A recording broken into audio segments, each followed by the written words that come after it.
Algas combines innovation with grit and being the coolest company out there.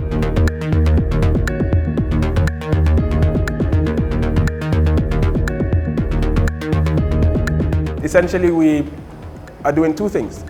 Taking one problem, which is the sargassum, and then converting that into a biofertilizer, which solves another problem, which is the importation of so many chemicals. So I think we're killing two birds with one stone, and that's what makes us very, very different. Two major birds with one stone. September of 2014, I was at a friend's house, actually. Her mom essentially was speaking about the sargassum. We saw the news item come up, and divine providence, right place, right time. Her mom, who's African, was saying that this seaweed is a good organic fertilizer and we're doing nothing about it. So I got the idea. I figured, hey, why not grab some of it and start experimenting? How hard can it be?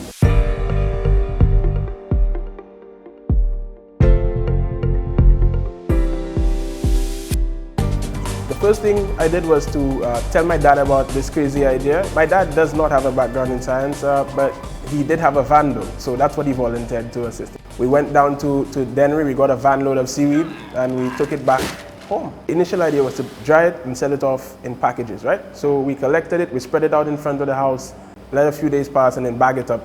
And we went in front of Super J to sell it off, and nobody bought one bag.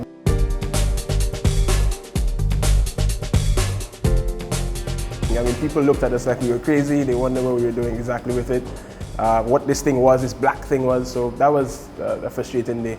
My father was like, let's leave this alone. I mean, he thought it could work at least, but he figured let's leave it alone. Let's try something else. But I figured that there was some merit in it, and I wanted to continue. The following day, it was a Sunday. I drove up to the Millet area. It's not too far from where we live, and that community is a very agricultural community. So I started walking around, driving around, saying to people, hey, this is some organic seaweed fertilizer. And people actually bought it.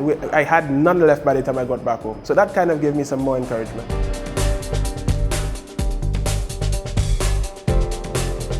We had a serious issue with drying of the seaweed because it was in the rainy season. So every time we tried to dry it off, now we had a major issue of rain washing it off and spoiling everything. So I said to my dad, look, why don't we now, instead of trying to dry it, capitalize on the rain, distill the water and make a liquid fertilizer. In the first instance, we had trouble coming up with a dilution rate. I mean, you have an extract, but how do you mix it? So we tried the direct application, we burnt off a few plants, we tried another dilution rate, it was too strong. And then through trial and error, eventually, after about an entire month or two, we came up with a solution, a dilution rate that was ideal. It worked on a wide variety of plants. And we figured, hey, we got it.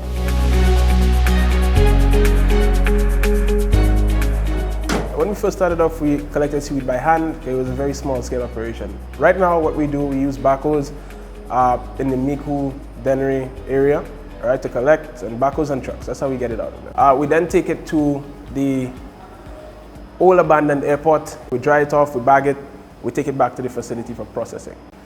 Essentially, I use some software that we developed ourselves. We use some Excel as well, very stuff that's there every day anyway, just to get more done. It's all about productivity. You want to be able to get the maximum work done in the shortest period of time. So we sent the product over to Kariri in Trinidad to get the nutrient analysis done.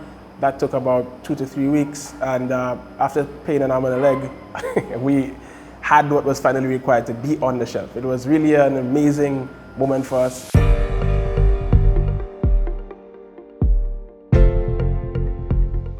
I think that if the younger generation could essentially incorporate IT and cloud technology and a lot of the new trends, global trends, into the local market, it could really enhance productivity in that manner.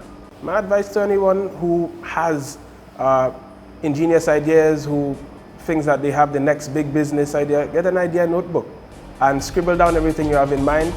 Put them down in any order you see fit and daily develop them. I mean, write down if you think it can work in the local context or not. And eventually you'll come up with at least 3 or 4 or 5 even ideas that you can employ locally and try them out. Once you convince yourself that it's crazy enough to work, then you can convince everybody else.